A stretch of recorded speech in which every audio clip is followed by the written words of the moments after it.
नमस्कार मित्रों, दैनिक मानस .com की तरफ से आपका स्वागत है। मित्रों, दिल्ली के मुख्यमंत्री अरविंद केजरीवाल ने केंद्र सरकार पर घर घर राशन योजना को रोकने का आरोप लगाया था। अब बीजेपी ने पलटवार करते हुए दिल्ली सरकार पर निशाना साधा है।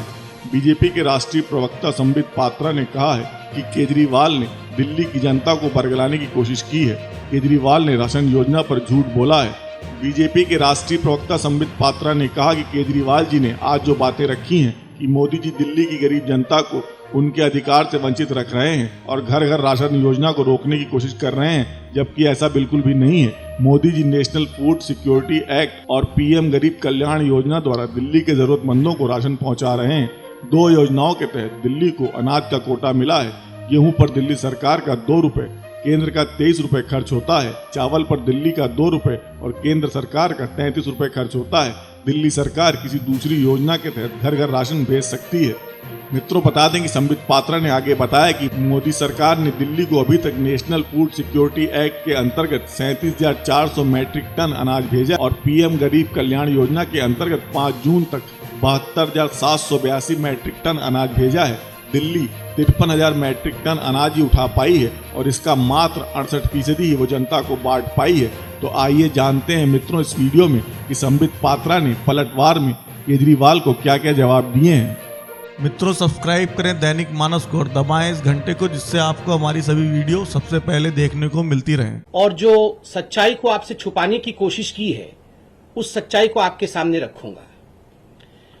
बंधुगण, अरविंद केजरीवाल जी ने इस प्रकार से एक पिक्चर पेंट किया कि मोदी जी जो हैं वो दिल्ली की गरीब जनता को जो उनका अधिकार है, उनका राशन है, उससे वंचित रख रहे हैं और डोर टू डोर जो डिलीवरी होनी चाहिए राशन का, कहीं ना कहीं इस डोर टू डोर डिलीवरी को रोकने की कोशिश कर रहे हैं। मित्रों, ऐसा नहीं है।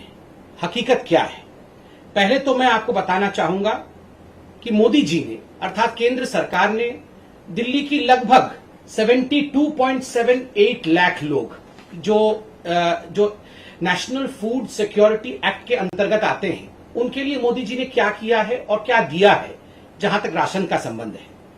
देखिए, 2 स्कीम है अभी। एक स्कीम है नेशनल फूड सिक्योरिटी एक्ट, जिसको NFSA कहते हैं, और दूसरा स्कीम है प्रधानमंत्री गरीब कल्याण योजना। आप जानते हैं मोदी जी पूरे हिंदुस्तान के 80 करोड़ जनता को मुफ्त राशन मुहैया करा रहे हैं कोविड के समय में। तो ये 2 स्कीम के अंतर्गत दिल्ली में भी जो गरीब बंधु हैं, उनको भी, जो मजदूर हैं, जिनको आवश्यकता है, उनको भी मोदी जी राशन पहुंचा रहे हैं। कितना राशन अभी तक पहुंचाया गया है और कितना पहुंचा है, इसका हिसाब किताब हम देंगे। देखिए, याद रखिए, भारतीय जनता पार्टी हिसाब किताब में विश्वास रखती है, ड्रामा में नहीं। हम चाहते हैं कि हकीकत आपके सामने जाए। ये जो नेशनल फूड सिक्योरिटी एक्ट है, इसके अंतर्गत 37,400 मीट्रिक टन राशन या अनाज आज तक दिल्ली को मोदी जी ने भेजा है और दिल्ली सरकार ने जो उन्होंने खुद हिसाब दिया है कि मई के महीने में इसका लगभग 90% डिस्ट्रीब्यूट कर दिया है। और दूसरा स्कीम जो है वो प्रधानमंत्री गरीब कल्याण योजना का है। मैं मई जून, अभी जून महीना चल रहा है, और मई जून और जून के 5 तारीख तक का आपको हिसाब दूंगा। इन दोनों महीनों में जो दिल्ली का कोटा है, उससे अधिक 72,782 मीट्रिक टन यह अनाज जो है मोदी जी ने दिल्ली को भेजा। दिल्ली ने कितना उठाया? दिल्ली 53,045 मीट्रिक टन ही उठा पाई, अर्थात सारा उठा नहीं पाई, इतना ही उठा पाई। और ये जो 53,000 मीट्रिक टन उठाया है उन्होंने अपने कोटे में से, उसका मात्र 68% ही उन्होंने डिस्ट्रीब्यूट किया है। मात्र 68% ही वो बांटने में समर्थ रहे, बाकी वो बांट नहीं पाए। मुझे बड़े दुख के साथ कहना पड़ रहा है कि यहां अरविंद केजरीवाल जी ने बहुत सारे आंकड़े नहीं दिए। पहला आंकड़ा जो अरविंद केजरीवाल जी ने नहीं दिया वो यह है कि ये जो NFSA national food security act का स्कीम है, इसके अंतर्गत कितना पैसा, ये एक सब्सिडाइज स्कीम है, अर्थात इसका पैसा जो है वो केंद्र सरकार देती है और एक बहुत मिनिमम पैसा जो है वो राज्य सरकार देती है। अरविंद केजरीवाल जी कितना पैसा देते होंगे, मिनिमम जो पैसा है वो कितना देते हैं, और मोदी जी कितना देते हैं? अब देखिए, 2 राशनों की बात करेंगे हम, एक तो गेहूं की बात करेंगे और एक हम चावल की बात करेंगे।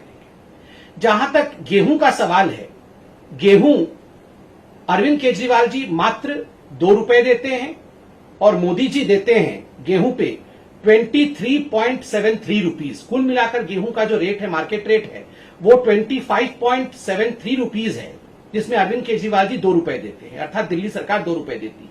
ठीक उसी प्रकार चावल में अरविंद केजरीवाल जी मात्र 3 रुपए देते हैं और मोदी जी देते हैं 33.79, अर्थात केंद्र सरकार देती है 33.79 रुपीज और राज्य सरकार देती है 3 रुपया। मैं ऑडियो नहीं आ रहा है, इसको अनम्यूट करता हूं।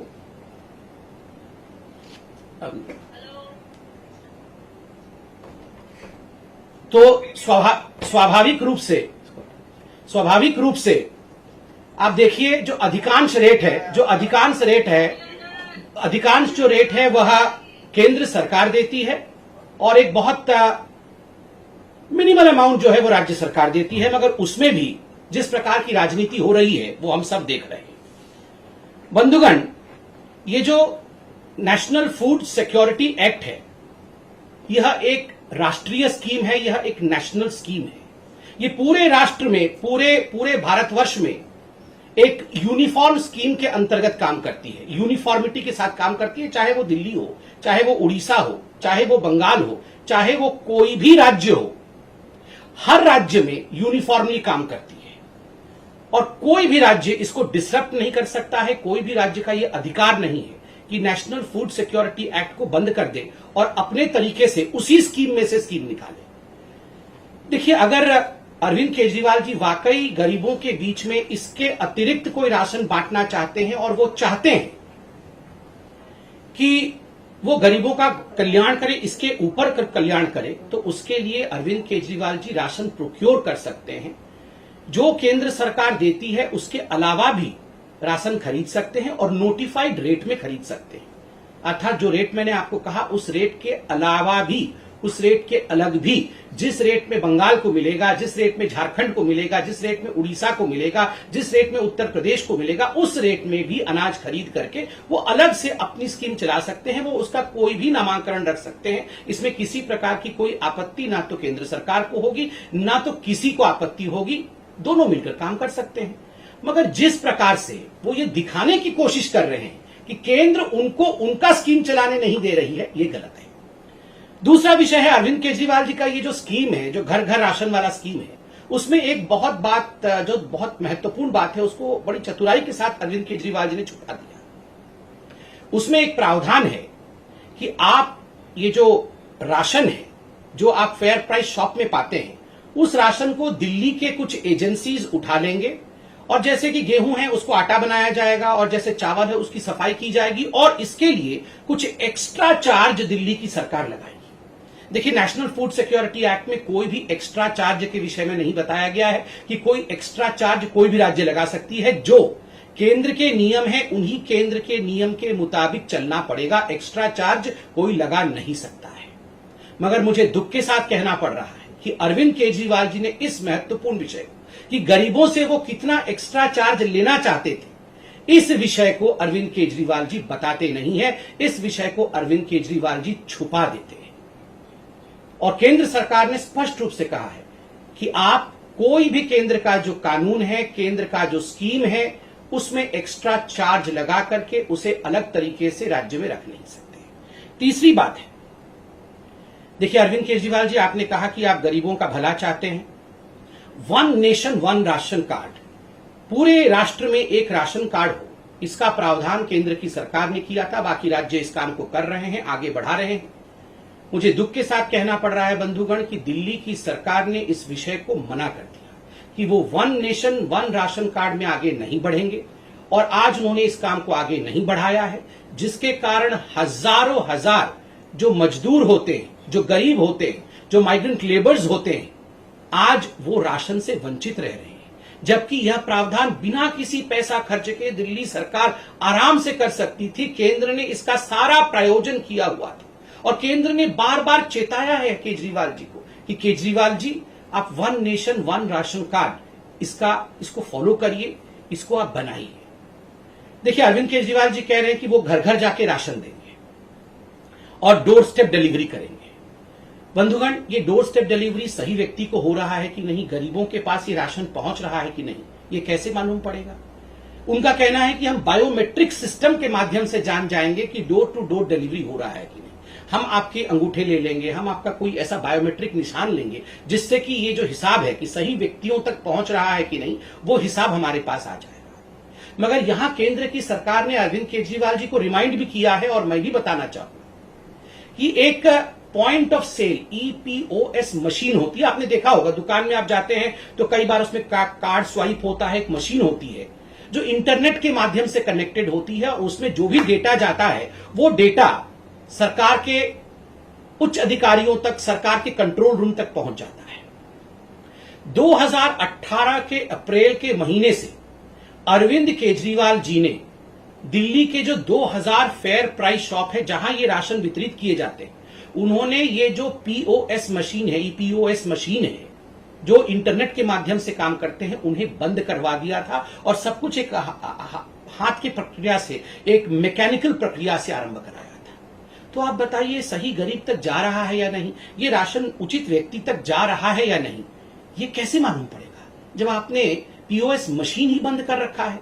और अब बहुत कहने के बाद आपने POS मशीन चालू करने की बात की, और दिल्ली की जनता को जान के आश्चर्य होगा, छोटे छोटे राज्य जो दूर दराज इलाके में हैं, जिनके पास इंटरनेट की सप्लाई भी नहीं है या कम है, उन छोटे छोटे राज्यों ने POS मशीन लागू कर रखा है। इन छोटे छोटे राज्यों ने इनका 80% से अधिक आधार कार्ड ऑथेंटिकेशन है, अर्थात ये जो आधार कार्ड के माध्यम से, कि आधार कार्ड एक गरीब व्यक्ति के घर में अरविंद केजरीवाल जी जाते हैं, उनको राशन देते हैं, तो आधार कार्ड के माध्यम से कि इस व्यक्ति को राशन पहुंचा कि नहीं, ये आधार कार्ड के माध्यम से मालूम पड़ता है। जो नेशनल एवरेज है वो 80% का है, किंतु दिल्ली में आधार कार्ड ऑथेंटिकेशन 0 है, अर्थात अरविंद केजरीवाल जी ने इस पे कोई काम नहीं किया है। हमें मालूम ही नहीं पड़ेगा कि अरविंद केजरीवाल जी ये राशन उठा करके किसको दे रहे हैं। तो आप बताइए, क्या ये एक बहुत बड़ा स्कैम, मैं तो कहूंगा ये स्कैम होते होते रुका है। ये बिल्कुल 25 तारीख से जो अरविंद केजरीवाल जी ये जो राशन डाइवर्टिंग सिस्टम, ये कहीं ना कहीं राशन को डाइवर्ट करना चाहते थे, ये इतने बड़े स्कैम को करना चाहते थे कि आप देखिए, जिस व्यक्ति तक ये राशन पहुंचना चाहिए उस व्यक्ति तक ये राशन नहीं पहुंचेगा, और ये राशन न जाने किसके पास पहुंच जाता, ना उसका आधार कार्ड ऑथेंटिकेशन है, ना वहां EOS मशीन है, और आखिरकार बाद में आप दिल्ली में देखते कि 7, 8, 10 गुना अधिक इन्फ्लेटेड प्राइस में गेहूं और चावल आपको दिल्ली में मिल रहा होता। यही अरविंद केजरीवाल करना चाहते थे। मैं ऐसा क्यों कह रहा हूं? आज अरविंद केजरीवाल जी ने राशन के घपले, राशन माफिया, सबके बारे में बात की। बंधुगण, आपको ये याद है ना, ये राशन कार्ड कैसे बनाते थे इनके मंत्री, आपको याद है ना? ये इनके राशन कार्ड मंत्री राशन कार्ड ऐसे बनाते थे, फेवर लेके लोगों से राशन कार्ड बनाते थे। पूरा केस कोर्ट में गया और अरविंद केजरीवाल जी को अपने मंत्री को ही हटाना पड़ा। अरविंद जी, आज आपकी जो उद्गार को हमने देखा, जो आप इतना कह रहे थे कि मैं राशन के लिए बहुत चिंतित हूं और बचपन से ही मैं चाहता था कि दिल्ली की जनता का भला हो, राशन कार्ड तो आपने ऐसे बनाया था। राशन कार्ड बनाने में ही आप घपला करते थे, सेक्सुअल फ्लेवर लेके आपके जो मंत्री हैं वो राशन कार्ड बनाते थे। बंधुगण, आज पार्टी ने हमारे कहा भी है और आपने ट्वीट भी देखा है कि ABCDEF, ये जो अरविंद केजरीवाल के ABCDEF है, हम उसको आज उजागर करेंगे। क्या है अरविंद केजरीवाल जी का ये गवर्निंग मॉड्यूल या उनका जो काम करने का तरीका है? ए क्या है? ए फॉर एडवर्टाइजमेंट। केवल एडवर्टाइजमेंट करना है, कुछ करना नहीं है, केवल एडवर्टाइजमेंट करना है। आज आप देखते होंगे कि वो जो बहुत सारे सिलेंडर रखे हुए होंगे और उसके बीच अरविंद केजरीवाल जी मास्क पहन के चल रहे हैं। हर जगह ये फोटो आ रही है, बहुत सारे सिलेंडर रखे हुए हैं और अरविंद केजरीवाल जी चल रहे हैं, एडवर्टाइजमेंट आ रही है, और वो कह रहे हैं कि हम 3rd वेव की तैयारी कर रहे हैं। अरविंद केजरीवाल जी, ऐसे ही अगर आप सिलेंडर के बीच में मास्क पहन करके 2nd वेव से पहले चल दिए होते तो आज 2nd वेव ही नहीं होता और ये सारी चीजें नहीं होती। आप उस समय भी एडवर्टाइजमेंट कर रहे थे, आज भी एडवर्टाइजमेंट कर रहे हैं। 1000 करोड़ रुपए, 900 करोड़ के आसपास आपने एडवर्टाइजमेंट में खर्च किया। और दिल्ली वासियों, अगर यही 900 करोड़ रुपए उन्होंने राशन पे खर्च कर दिया होता ना, तो आज घर घर अनाज तो क्या, घर घर फल फ्रूट तक पहुंच गया होता, सबके घर में एक सेव एक अनार भी पहुंच रहा होता, अगर वो वाकई 1000 करोड़ रुपए एडवर्टाइजमेंट पे नहीं खर्च करते। A for advertisement, B for blame. हर चीज में मोदी जी आपने ऐसा कर दिया, मोदी जी आपने वैसा कर दिया, मोदी जी आपने मुझे ऑक्सीजन नहीं दिया, मोदी जी आपने मुझे रेमडेसिविर नहीं दिया, मोदी जी आपने हमें हॉस्पिटल का बेड नहीं दिया। फिर सुबह उठ के देखो तो टीवी पे चल रहा होगा, अरविंद केजरीवाल जी ने सबको बेड दे दिया है, अरविंद केजरीवाल जी ने सबको ऑक्सीजन दे दिया है, हम घर घर ऑक्सीजन पहुंचाएंगे। अरे आप तो ब्लेम कर रहे थे सुबह से कि मोदी जी ने आपको कुछ नहीं दिया, और फिर कैसे आपने घर घर पहुंचा दिया। मोदी जी राशन नहीं दे रहे, राशन क्या दे रहे हैं मोदी जी ने, हमने अभी आपको आंकड़े दिए हैं। मोदी जी 25 रुपए दे रहे हैं, आप 2 रुपए दे रहे हैं। मोदी जी 33 रुपए दे रहे हैं, आप 3 रुपए दे रहे हैं। और उसके बाद भी आप इतनी जोर आवाज कर रहे हैं, जबकि जो भी आपका ड्यू है वो ड्यू आपको मई और जून के महीने का वो दे दिया गया है, आप उसे डिस्ट्रीब्यूट नहीं कर पा रहे हैं। फिर भी B for blame, A for advertisement and B for blame. C for credit, हर चीज में क्रेडिट लेना है जी इनको, बस क्रेडिट। सुबह से उठकर दोनों भाई अरविंद केजरीवाल और मनीष सिसोदिया 2 डायरेक्शन में निकल जाते हैं, क्रेडिट लेने की डायरेक्शन। अरे आप तो खुद ही बोलते हैं हमें काम करने नहीं दिया जा रहा है, कोई भी नहीं चाहता है कि दिल्ली सरकार काम करे। मोदी जी आपको सारे अड़ंगे अटका के रखे हुए हैं, कोई भी आपको आगे नहीं बढ़ने दे रहा है, फिर कई चीज की क्रेडिट ले लेते हैं जी। मोहल्ला क्लिनिक खोल दिया जी हमने, पूरे विश्व का सबसे बड़ा मोहल्ला क्लिनिक है। आप देखिए हर गली कोने में मोहल्ला क्लिनिक है। इतना क्रेडिट लिया आपने, फिर निकला क्या? खोदा पहाड़ निकली चुहिया। वो मोहल्ला क्लिनिक का क्या हो रहा है जी, आप बताइए। और तो और मैं तो आपको एक जजमेंट भी पढ़ के सुनाऊंगा, पहले एबीसीडी कंप्लीट कर। C for credit, A for advertisement, B for blame, D drama. आज पता नहीं किस, मैं तो मोदी जी आप देखिए लड़ने का समय ही नहीं है जी, हम सबको मिलके काम करना चाहिए जी। हम किसी भी विषय में मैं राजनीति नहीं करता हूं। अरे अरविंद केजरीवाल जी हर विषय में आप केवल राजनीति करते हैं, सुबह से शाम तक राजनीति, सर्जिकल स्ट्राइक हो तो राजनीति। 26 जनवरी के समय तो आप रजाई ओढ़ के लेटे हुए थे, आपको याद है ना राजपथ पे कैसे रजाई ओढ़ के लेटे हुए थे कि 26 जनवरी तक नहीं होने दूंगा। और आप बोल रहे हैं आप राजनीति नहीं करते हैं, हर चीज में राजनीति करते हैं। वैक्सीन में राजनीति, राशन में राजनीति, ऑक्सीजन में राजनीति, बेड में राजनीति, वेंटिलेटर में राजनीति, हर चीज में राजनीति करते हैं। और फिर ऐसा ड्रामा करते हैं कि मैं तो कुछ नहीं करता हूं जी, वो सारा कुछ मोदी जी मुझे नहीं करने दे रहे हैं। और ई, ए बी सी डी तक तो हो गया। ई एक्सक्यूजेस, बहाने। हर चीज में आप बहाने देख लीजिए, हर चीज में बहाने देख लीजिए। जब आज स्पष्ट रूप से आपको सरकार ने कहा है कि आप घर घर राशन देना चाहते हैं, स्वागत है। अनाज है, गोदाम में अनाज है, आप आए, अनाज खरीदें। और जिस प्रकार भी मुख्यमंत्री घर घर योजना चलाना चाहते हैं, केजरीवाल जी घर घर योजना चलाना चाहते हैं, कौन रोक सकता है जी आपको? आप आइए, गोदाम से जो नोटिफाइड रेट है उसमें खरीदिए, खरीद के जाके घर घर बांटिए, कोई आपत्ति नहीं है। नहीं, जो मोदी जी दे रहे हैं उसी में अड़ंगा फंसाना है और फिर बाद में रोना भी है, एक्सक्यूज भी ढूंढना है कि देखो जी मोदी जी ने नहीं करने दिया। अपना सारा पैसा एडवर्टाइजमेंट पे खर्च कर देना है, और जो एक नेशनल यूनिफॉर्म स्कीम चल रहा है उसको कैसे नहीं होने देना है, ये आपने देखना। E for excuse. और जब A for advertisement, B for blame, C for credit, D for drama और ई फॉर एक्सक्यूज होगा तो स्वाभाविक है एफ फॉर फेल्योर। गवर्नमेंट का पूरा फेल्योर हो गया है। ना एक हॉस्पिटल बनाया, ना कोई इंफ्रास्ट्रक्चर बनाया, ना वेंटिलेटर प्रोक्योर किया, ना ऑक्सीजन प्लांट बनाए। कभी कहते हैं इस महीने में 44 ऑक्सीजन प्लांट बन जाएगा, उसके अगले दिन कहते हैं 84 बना देंगे जी। मतलब क्या मजाक बना के रखा हुआ है, बन तो एक भी नहीं रहा है। कभी 44 बना देंगे, कभी 64 बना देंगे, कभी 84 बना देंगे, फिर सुबह आके मोदी जी ने बनाने नहीं दिया। तो अरविंद केजरीवाल जी ये A B C D E F के ड्रामा को बंद करिए। और मैं एक विषय भी आपके सामने केजरीवाल जी रखना चाहता हूं। आज आपने एक ऐसी बात कही जो आपको शायद नहीं कहना चाहिए था। देखिए केजरीवाल जी, आपने कहा कि ये जो दुकानदार है ये सुपर स्प्रेडर है। बिल्कुल नहीं है जी, ये दुकानदार हमारे रीढ़ की हड्डी हैं।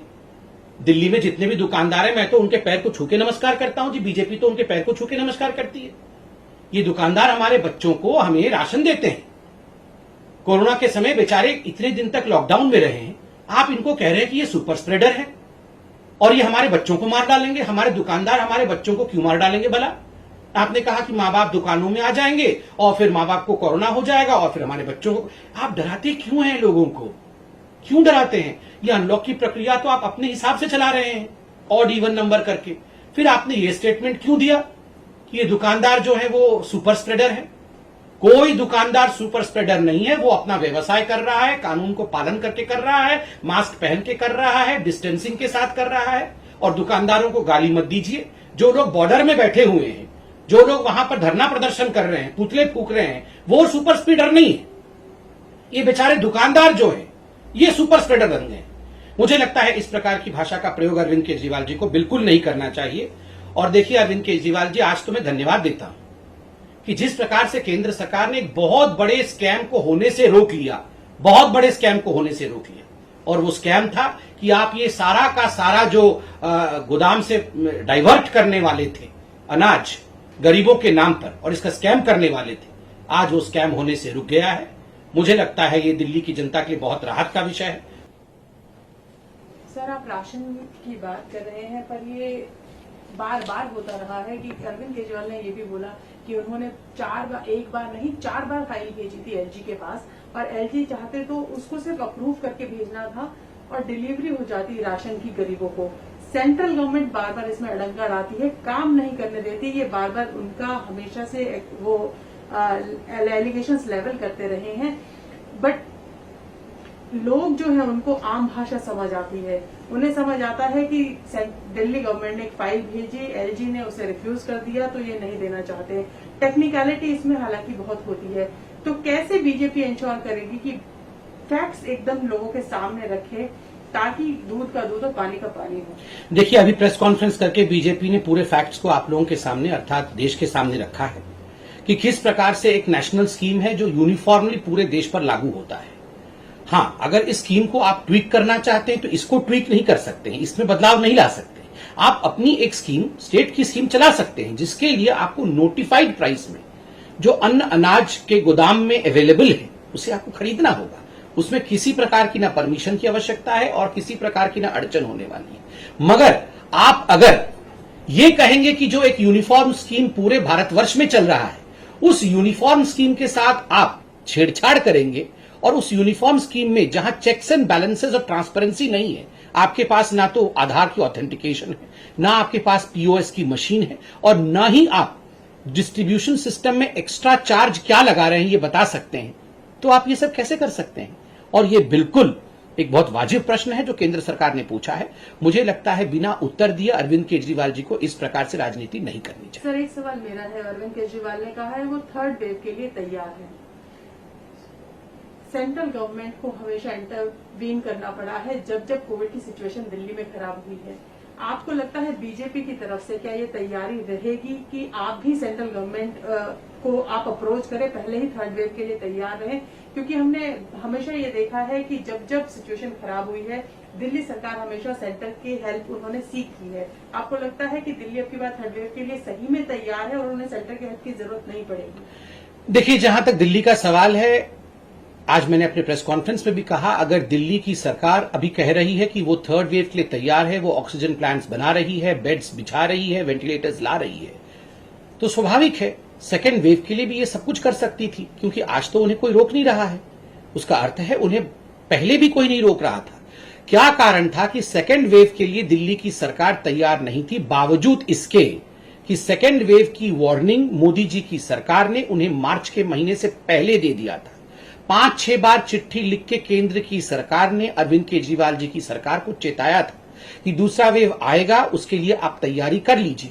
अगर यही तैयारी जो आज वो दावा कर रहे हैं कि 3rd वेव के लिए वो कर रहे हैं, यही तैयारी वो 2nd वेव के लिए करते, तो जितने लोगों की मृत्यु हुई है दिल्ली में, जिसका सर्वाधिक केस फैटेलिटी रेट रहा है, आज ये लोग हमारे बीच में होते और इतने परिवार आज इतने दुख से नहीं गुजर रहे होते। कहीं ना कहीं अरविंद केजरीवाल आज भी एडवर्टाइजमेंट और दिखावा की राजनीति कर रहे हैं। सर, एक सवाल राहुल गांधी पे भी, उनका एक ट्वीट आया है, उन्होंने कहा है ब्लू टिक के लिए मोदी सरकार लड़ रही है और कोविड का टीका चाहिए तो आत्मनिर्भर बनो।